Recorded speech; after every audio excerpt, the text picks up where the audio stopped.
90% des automobilistes américains pour acheter un VE avant 2033. Ils sont bien optimistes, hein. Je sais pas quelle étude a dit ça, mais... Cox Automotive montre que près de la moitié des consommateurs américains envisagent d'acheter un VE. Un véhicule à moteur à combustion interne, pardon, en 2024. Il y a donc une réticence à la voiture électrique. Toutefois, Cox Automotive estime qu'avec les améliorations technologiques et la baisse des prix, 54% des sceptiques pourraient basculer d'ici 3 à 5 ans. Ouais, l'amélioration, elle est quand même là depuis quelques années déjà, hein.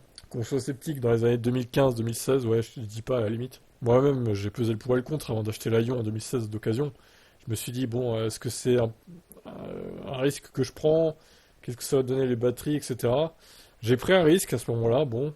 Ce que je voyais moi surtout, c'était les charges. Bah, il y avait les bornes gratuites à l'époque, encore plus que maintenant, donc les charges gratuites, la puissance qui était meilleure qu'une Clio 2 par exemple, même pour une Ion. Donc j'ai pesé le pour et le contre, je me suis lancé. Bon. Est-ce que les Américains font pareil du coup? Sachant que maintenant il y a beaucoup plus de modèles qui sont crédibles, on va dire, même pour eux qui ont un grand pays. Je continue. Madame Helms se dit optimiste quant à l'avenir de la voiture électrique aux États-Unis. Selon elle, la plupart des automobilistes sceptiques envisageront sérieusement d'acheter un modèle électrique d'ici fin de décennie. Elle mise notamment sur le développement des infrastructures de recharge, l'amélioration des perfs de recharge et d'innovation générale. L'intérêt pour les VE devra donc augmenter au fil des années. Les chercheurs estiment qu'entre 2026 et 2028, environ presque 80%, donc 79% des automobilistes envisagent de passer à l'électrique. Ce chiffre pourrait atteindre 90% d'ici 2033. La plupart des sceptiques aujourd'hui réclament une meilleure autonomie. Aux États-Unis, Tesla est toujours le leader. Bien sûr, c'est américain, donc voilà, ça aide. Très bien. Bon, bah, à voir s'ils se trompent ou pas. Peut-être, hein, peut-être que c'est optimiste. Moi, je pense que c'est un peu optimiste comme chiffre quand même.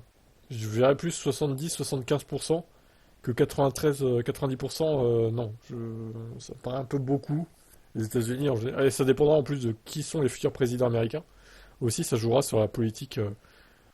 On va dire que la politique jouera sur les choix des consommateurs, des clients, selon leur automobile. Si c'est Trump qui repasse en 2024, par exemple, ça va être encore 4 ans de galère pour les VE aux États-Unis. Il va encore ralentir le truc là-bas.